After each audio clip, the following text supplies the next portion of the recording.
And now we're on to the championship action this weekend. Remember that the senior final is on TG Cahir, but Clubber, you can watch exclusive, the Premier and the Junior Premier quarter-finals. John O'Dowd will be looking at them now in a couple of minutes for us. Just to give a quick run through, and John Kennedy will give his tuppence worth as well. We'll start though with the junior as we call it. And we'll be carrying the semi-finals and final of that competition live on Clubber as well. The weekend after next, I think the semi-finals are on. But this weekend, we have 4 quarter-finals.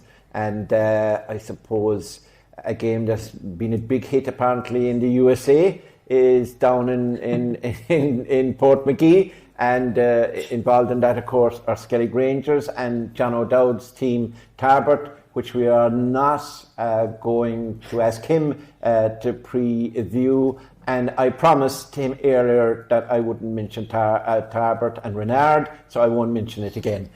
So over to you, Damian. And what about the Kerry Petroleum Junior 4 quarterfinals? All interesting. They're all very interesting. I think 3 out of the 4 home teams are going to win. We had a discussion here a few weeks ago about how valuable home advantage is, and then the intermediate championship kind of showed that it's not that. But I think maybe the home teams here were going to do well. I think the top seed at the moment are Cordal. Yeah. I've seen them play twice. First day they lost to my van. They probably shouldn't have lost, but they really bounced back from then, and then had a good win against Tarbert, and they've topped that group there. And they're playing this Pole at the weekend. I would imagine they will win that game. I think Lisboa won the novice last year. We were at that one. They beat Dua. Churchill was it? Dua, they beat Dua in the final. Young Dylan was brilliant that night. But Lisboa won that. So now they've gone up. Their a grade. best player is injured. Marco Manin, isn't that his name? Yeah, Marco Manin. He's injured, and I think this might be the limit of their. Tomaso Hannifin won't like you for this, you know. You're tipping against him. He might not. The other game on Saturday is Duan Coman. Duar absolutely flying this year. Coman have a new goalkeeper they signed. Sean O'Sullivan of this parish is going in goals. He played against Ashby in goals, didn't he? He did, yeah. And he was very effective that day. He stopped one. He made 2 saves, and he spent the rest of the field interchanging kickouts with the fullback and moving into midfield. He forgot his position. Every time the fullback saw him going past him, he was saying, "Sean, where are you going?" He said, "I'm going up the other field where I was used to."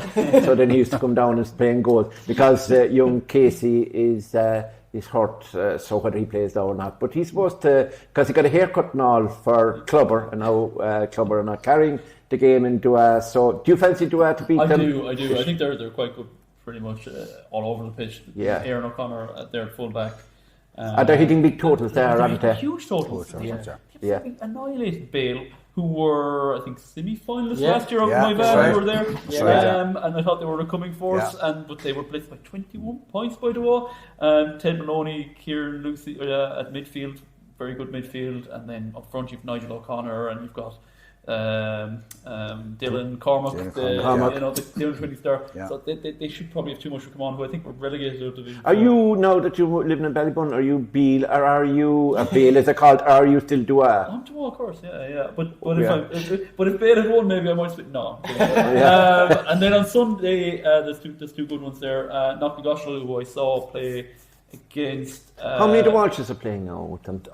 Edmund is back from Australia. Michael and Edmund, there's 2 anyway. And John. John, okay. James is gone. James is in New York. Edmund is a big addition again. He's a good kicker. Yeah, he was super the day I saw. He missed probably as much as he kicked, but the ones he kicked were super.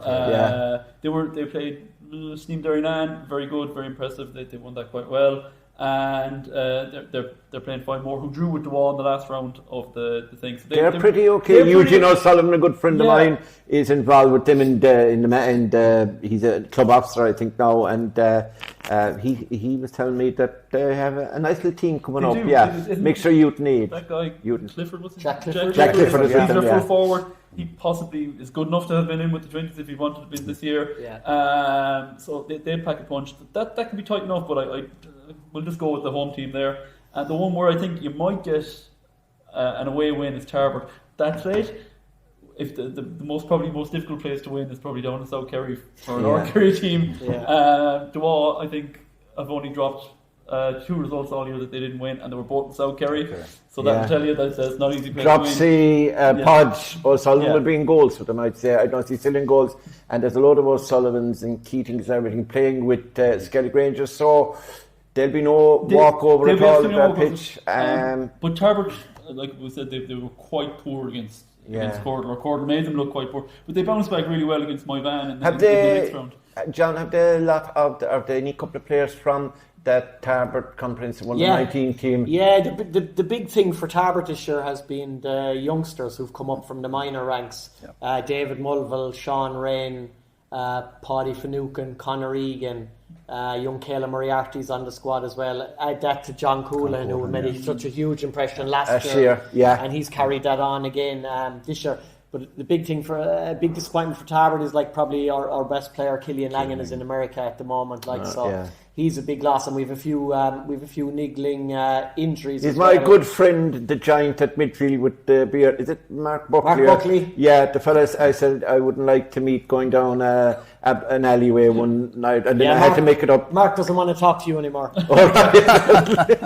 So are we? I'll go with Tarbert there. I think Skellig Rangers, they topped their group, but it was probably the weakest group in it. So how much stock you put in those big wins they had in that?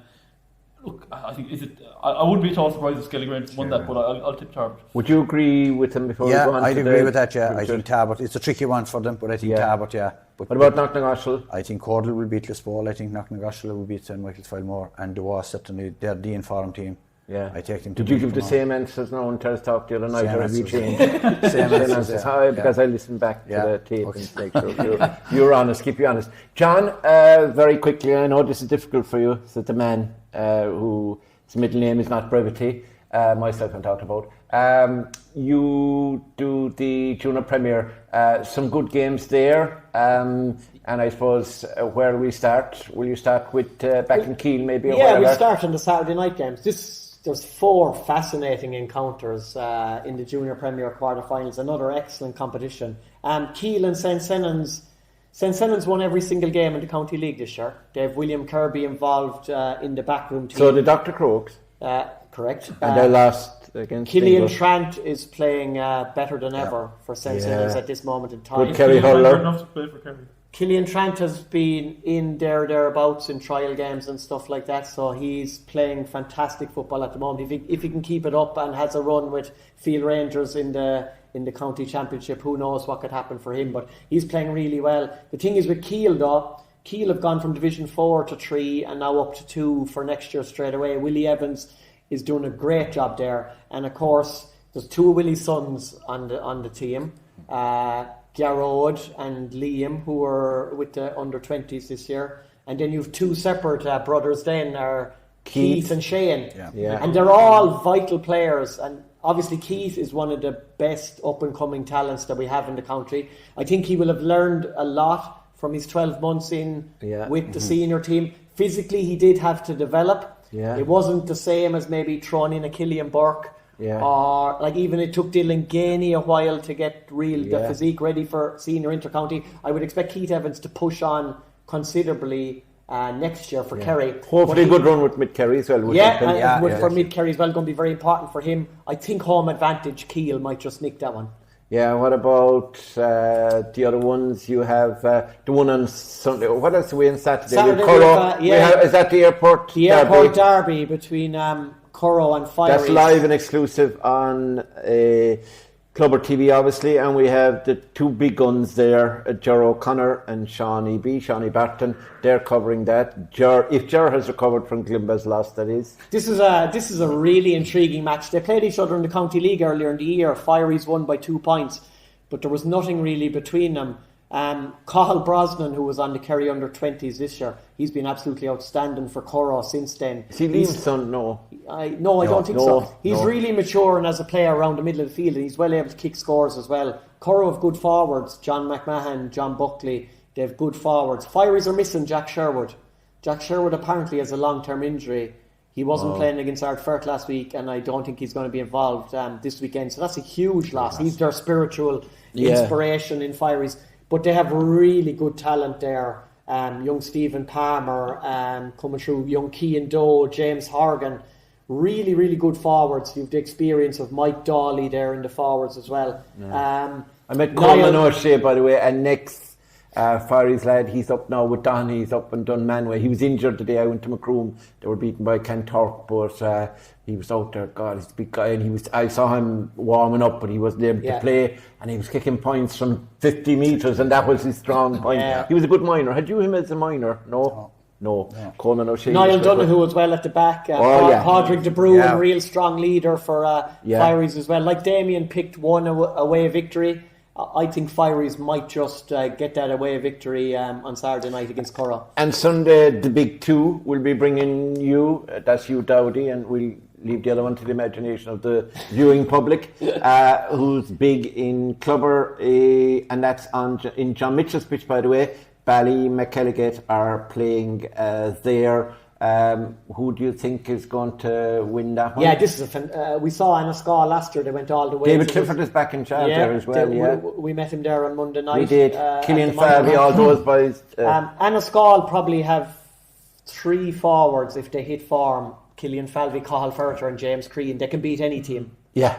I saw that against Tarbert this year. They played Tarbert in the County League this year in Tarbert, and I think I was at a game earlier, but I only got to the end of it. Anascar won by 17 points to 16, and I think Falvey and Ferreter got 13 points from play. Yeah. Between the two of them. One got 7 and one got 6. James Crean was missing that day. Yeah. But Ballymac are a Division 1 team, and Ade O'Brien and the new kid on the block is young Daly. And under Ian Blake, we all know Ian Blake here, the Ballybunion man, there's a ferocious hunger in Ballymac to make up for that, losing that final. Agonising, wasn't it? Because they had made such an amazing comeback in the second half, and they ended up a point ahead, maybe in injury time of that final, and only for a wonder score from Jack McElligott.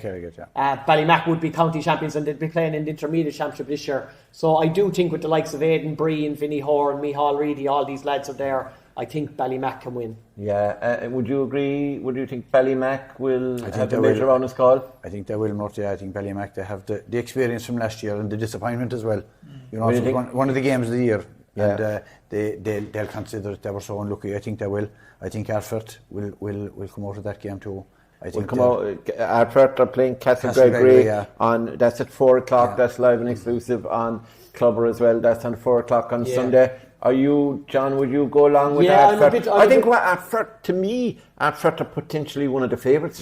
Yeah. And I think there's absolute fantastic credit due to Eamon Ferris and Clive O'Callaghan. They lost Rob Monaghan to Aussie Rules. They've lost Finan McAsee to his move to Kilkenny. Two of their best footballers have gone to America. We're playing. I think Bobby Regan and Owen McGilligan. Yeah. They were on the New York panel as well with James Walsh from Knocknagoshel this year. Are they back? No, they're not back.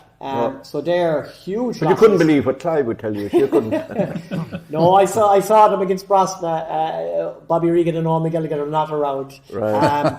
But Castle Gregory are a bit similar to Anascar in Thomas O'Donnell, Maurice O'Connell, Cian O'Grady, and the experience of Alan Fitzgerald. They can put up big scores, Castle Gregory. I saw them against St. Sinnans in the first game of the County League. Now, I think St. Sinnans, Castle Gregory played St. Sinnans, and they're late for ages, but they really pushed St. Sinnans. St. Sinnans, I think, won by a point or something, but it was a massive game out in Mount Cole. They scored 217 in their last match. They had won their first 2 games. They scored 217 against Blennerville, lost by a point. Only qualified for this quarter-final on score and difference. Yeah. It was tiny margin. St. Pat's lost out. Yeah, my nephew actually told me, who was commentating on that day, that he thought himself that St. Pat's should have won that game and are lucky not to be in. I think if St. Pat's won by 1 more point, it would be true. Yeah. So it was. But from an Ardfert point of view, they have a fantastic mix of youth and experience. Yeah. We've seen a lot of these lads through the schools this year, Mort. Yeah. Gary O'Riordan, Oren Ferris, Liam O'Connor and Finan Egan have. And Aaron Ferris is he playing? He's a fabulous player. Aaron Ferris wing back, powerhouse. Nathan O'Driscoll really strong. And the dual star at the moment, he's the goal machine at the moment. Dahi Griffin. 3 goals in 2 games. Dahi, where is he playing? He's not sweeping, is he up front now? He's up front, yeah. I mean, he's teaching in the green. I don't know, that man doesn't know what he's doing half the time. But he's an absolute... I mean, he was trying to ref a game one day, remember, he didn't catch the ball 3 times. And it's probably it's too soon for him for this weekend, but he's on the way back from injury, which ruined... Eric Lean. Eric Lean is on the way back. He's one of the best man markers. So you 4, I take it, are Keele, you think that Fireys... You think Ballymac and Ardfert. And you think Ardfert. Yeah. Would you go along with that? Oh, I go with St. Sinans. No. I think they'll beat Keele. Do you sell fireplaces there or something? I think their consistency throughout the year. Yeah, and they're actually flying at the moment. Demo. I think Curra will beat Fireys. I think Jack Sherwood's loss that could be could be the deciding factor. You couldn't say anything else because you're best pals with Liam Brosnan and you know the next night can tell talk you have your life. Curra are a team that are in a position they didn't think there would be he's involved in the management. He's involved in the management. Yeah, I'd say they didn't think they'd be in this position at the start. I heard of the you year. turned down a 20k job there, no? I did not know. To manage them. Would you agree with those 4 briefly? Yeah, I would go. Yeah, I'd stick with Keele. I'd just about stick with Keele. Yeah. Just think they're really exciting, upwardly mobile. The Sinners are absolutely flying. Yeah. Ardfert are absolutely fine. I'll go with Ardfert. Ballymac against Ballymac against us. That could be an absolute toss up. That one. Yeah, it could be. And they don't have home advantage. No. So good point. So maybe that's one that don't. What about Curra and Fireys then? Curra and Fireys. Yeah, I mean Curra. Apparently Fireys is going to fly to Curra. Is that true? They are. Yeah. A very quick, short haul. We'll call it. It is a short haul. But El Tráfico. They weren't fantastic for a few years at intermediate level, and you kind of thinking they're only hanging on by their fingertips. Would they be better off to go down junior? No, they are down junior, and they're thriving there. So maybe that might suit them. You know? So right. Yeah, toss well, those games now, all those games we discussed there, the 4 Premier Junior games. They're going to be great, I think. There'll be very little between most of them, I think. I think they'll all be down to the wire games. You can't see anyone having a huge advantage there. And we could be wrong in our predictions, or the lads could be right. They're normally wrong, by the way. So all those games are live. So get your, on Clubber, get your annual pass or subscribe. And in fairness, the Lawn Rangers players were definitely, they definitely tuned in last week because they were definitely able to tell us that all 4 of you tipped Fossa to win. Except myself, yeah. And so we'll move on to the senior club. We have 2 minutes to discuss this, I'll have you know. This is the Kerry Petroleum Senior Club Championship Final, and it's against probably, well, Kinmare would probably argue the point with us, but 2 of the best, or the 2 best teams in a senior club action, and that's Dingle, the holders who beat Kinmare last year. And we're lucky enough, as John will tell us, to beat Kinmare this year, possibly that late goal by Darrow Sullivan, I think it was, to get them through there. And we have also Dr Crokes, who were beaten when they played Dingle in that high-scoring 318 to 215 thriller. First game at the competition, first game really we saw, we streamed after our All-Ireland semi-final loss.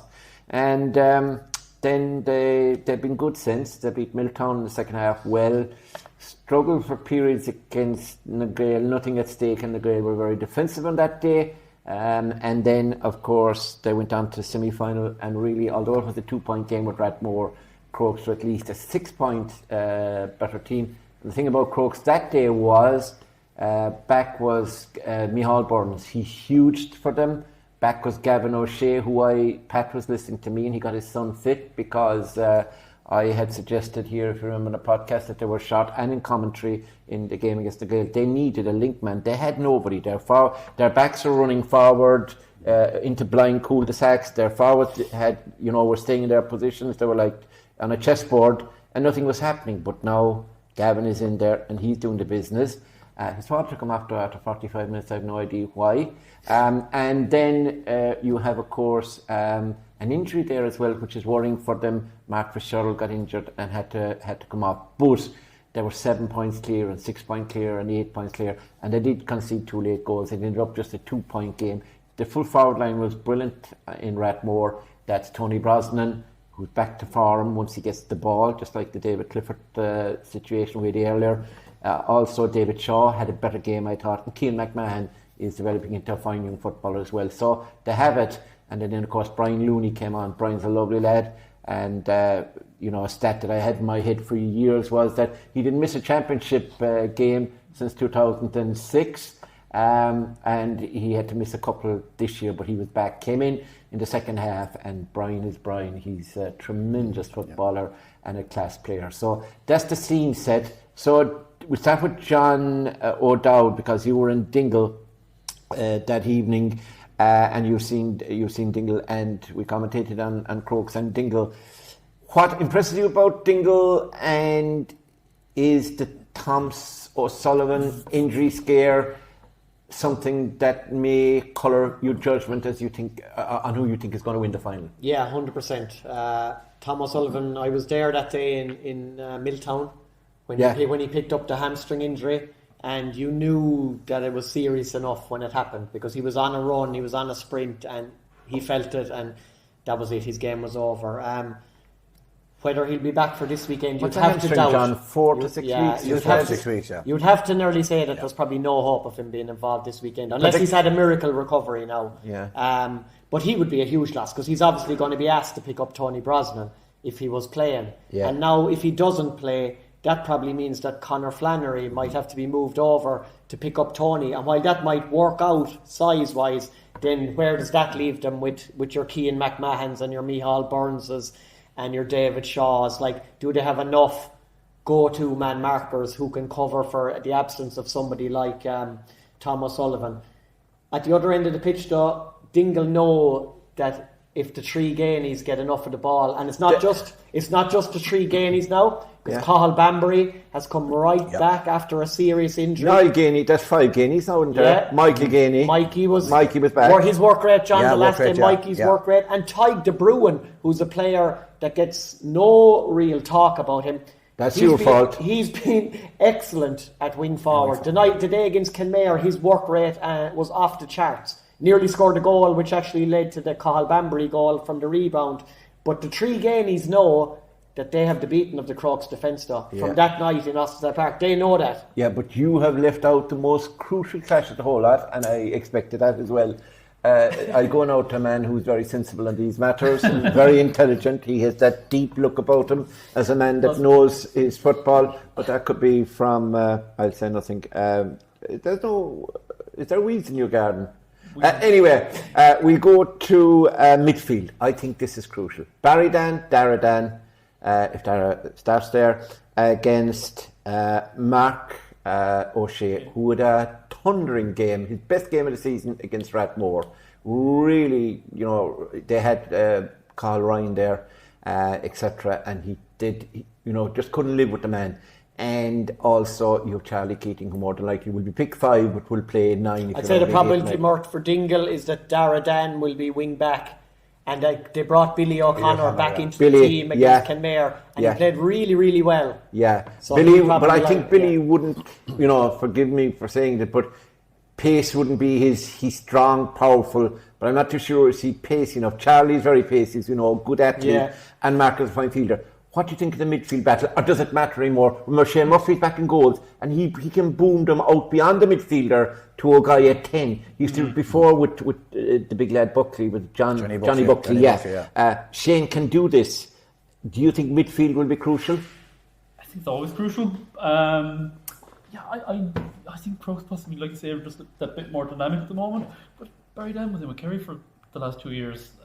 Didn't play a huge amount of football, so he's probably got a lot of energy and go to him, and just desire to actually play football. The other one you mentioned there, that Tom Sullivan won't be there. Mark Connor won't be there either. Mark Connor played the club final last year for Dingle. Yeah. I don't think he was fantastic in the first half, but I think in the second half he was really, really crucial. The final's been played, I think, a fortnight earlier than last year's. And I think Geelong are going a little bit deeper into the he's currently injured at the moment. He's been out for he's got knee issues at the moment, Mark. He's been out for the Bones 6 or 8 weeks. I don't think he's going to even be able to play any part in the finals for Geelong Cats. It's been disappointing with his injury over the last couple of months for him. Yeah. There's a heat wave supposed to be for the weekend. Would that make a difference? Do Dingle boy? Yeah, there's supposed to be a heat wave on Sunday. We're supposed to get 19 degrees or 20. Well, there will be an SD as well, and so you don't be laughing. You'll be out there you'll have to get your straw hat out. Damian, do you think that if you were to call it Dingle, I mean, there's so much. The forwards on both sides. Tony Froston, Micheál Burns, it's insane. David Shaw, Cian McMahon, and then at the other side you have the Gainies, you have Dylan, Connor, and Paul. It's mouth-watering to think of it, Cathal Banbury. It's like, it could be, do you think it's going to be shootout, or do you think it'll be completely different? It'll be game of chess, there'll be 10 men behind the ball or 11, and they'll be looking on, getting a long ball into Cian, in the full forward line, maybe Tony Brosnan. The way you've kind of laid it out in terms of, who's on the pitch would suggest that it should be a very good game of football. But these two teams played each other, 3 or 4 weeks ago. And they will have learned a lot about each other in that game. Yeah. And there's always the potential for the second game to not really measure up to the first game. Yeah, I think you're right. And it's a final as well. And it's a final as well. And we were talking about managers and that. And Pádraig Corcoran's a very, very shrewd man. Yeah. Pat O'Shea, we know, is a very shrewd man. They're sure to have learned plenty about each other. And that might make it a little bit more... I don't think they'll allow it to be a shootout on this occasion. No. So what you're saying, it could be a 12 points to 10 or something like that? No, hopefully. Like, as you say, the weather conditions are going to be favourable to good football. But I wouldn't expect a 3-17 to 2-14 again. Yeah. Because I think defensively, Dr Crokes were certainly a bit naive on that night. They allowed in particular Paul Gainey the freedom of the park, and if he's allowed to dictate proceedings and dovetail with Dylan and Connor, like you're setting yourself up for a fall. Crokes are probably stronger now as well than they were for that particular match. The one thing that worries me about Crokes, if you look back to the times of John Payne and Smile and Mike Maloney and these lads, they were tough. They were good footballers, but they were tough guys. If you look at them up, they're not saying the guys now are tough, but they're all similar stature. If Fionn is holding down the full back place, and he has been one of the best and most reliable defenders, I think, of Crokes this season. Yeah. Like I think as a full back, he's better in a different position, but they had to play him there. Yeah. And then you have Neil O'Shea coming in. He's a great prospect for the future. Mark Fisher, Mark Cooper, similar type player. Michael Potts, for some reason they won't play him back there. I know he's been injured. They name him at midfield, but to me he's a man marker and he should be in the defence. Gavin White obviously stand out and he'll go forward much in the Tom Sullivan mode, and he's a Kerry player, so we expect him. But I wouldn't be... Evan Looney has had a great season and he played well with the college as well. But I'm not... The one area, I'm okay with their midfield, I'm okay with their forwards. I'm worried about the Crokes defence against the Dingle forward line. Well, John, am I right? What do you think? Yeah, I agree with you, Mort, and I think I agree with the lads. I think this game could be a dour struggle. It's Dingle have been involved in 2 best games this year against Crokes. Yeah. Did they catch Crokes? Everybody expected Crokes to win that first game in the championship.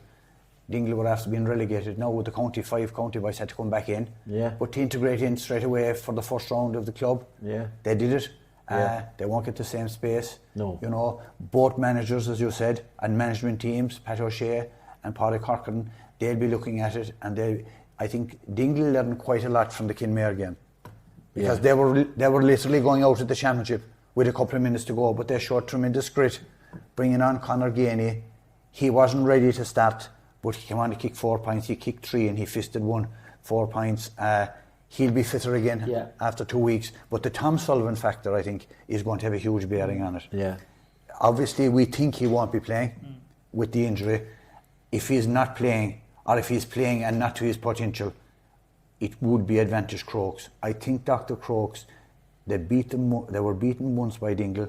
I think they'll have learned from it. I think their panel is stronger now.